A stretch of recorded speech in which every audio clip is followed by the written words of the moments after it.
Anaïs travaille depuis 1 an dans la société.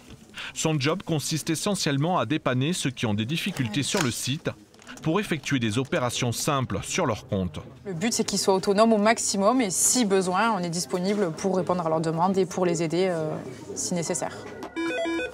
Boursorama Banque, Anaïs. Bonjour. Bonjour. Bonjour. Bonjour. Oui, bonjour.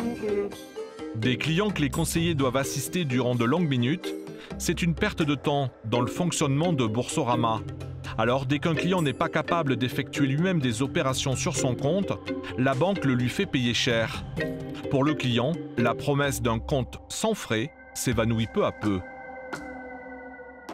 Les banques en ligne sont gratuites, toutes les opérations sont gratuites pour les gens qui sont autonomes. À partir du moment où vous avez besoin de faire appel à un conseiller personnel pour qu'il réalise l'opération au téléphone pour votre compte, faire un virement, commander un chéquier. Par exemple, chez Boursorama, ça va vous coûter 5 €. Chez Fortuneo, ça va vous coûter 5 €. À la BNP, je vais payer que 3,90 €. Donc là, j'ai une opération qui est moins chère dans une banque traditionnelle que si je fais appel à un conseiller dans une banque en ligne. La banque en ligne, tout est gratuit, mais il faut être autonome. C'est gratuit aussi, seulement si on suit les conditions dictées par la banque. Chez Boursorama, leur carte d'entrée de gamme vous coûte 5 € par mois, si vous ne l'utilisez pas au moins une fois pendant cette période. Et si vous voulez une carte qui ne vous coûte vraiment rien, alors vous pouvez opter sur la Visa classique ou la Visa Premier, la fameuse Gold. Mais là, la banque exige un salaire mensuel minimum de 1 800 € net.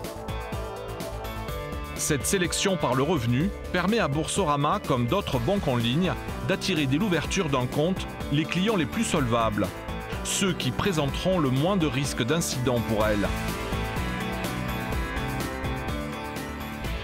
D'ailleurs, son PDG, Benoît Grisoni, en est très fier.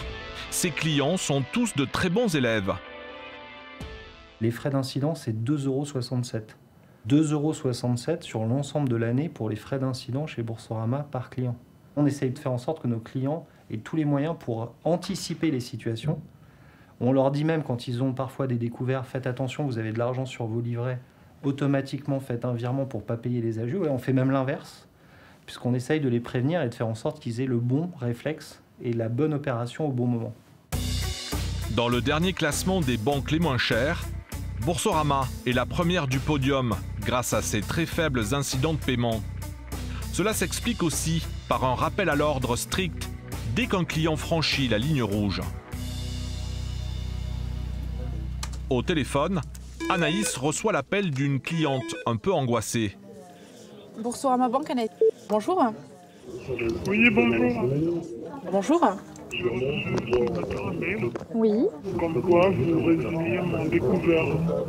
Oui, alors on va faire le point ensemble, madame. Au bout du fil, une cliente récente. Pour elle, c'est la douche froide. Boursorama est déjà en train de la sanctionner pour son découvert. Alors, en effet, on vous a envoyé un courrier concernant la suppression de votre découvert autorisé, puisque vous avez dépassé le délai de 30 jours pour pouvoir l'utiliser, et vous n'avez pas régularisé le compte à temps. Cette dame a laissé son compte dans le rouge trop longtemps.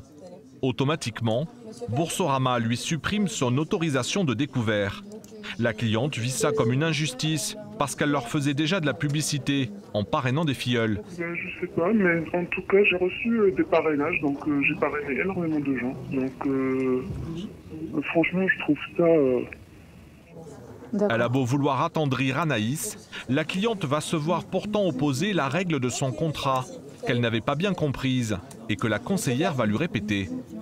Oui, alors après, c'est le fonctionnement, madame. Un découvert autorisé, c'est valable sur 30 jours. Mais il faut qu'il soit recrédité et en tout cas, que vous repassez dans un solde créditeur avant la période des 30 jours. J'avais quelques problèmes que j'ai pu régler que dernièrement, et là, je les régularise. D'accord. Donc, Je le conçois. La règle, c'est la règle. Par contre, dans une banque traditionnelle, la cliente aurait sans doute pu, avec un conseiller personnalisé, bénéficier d'une plus grande marge de manœuvre pour négocier. Il n'empêche, créée il y a 13 ans, la formule Boursorama a trouvé ses adeptes.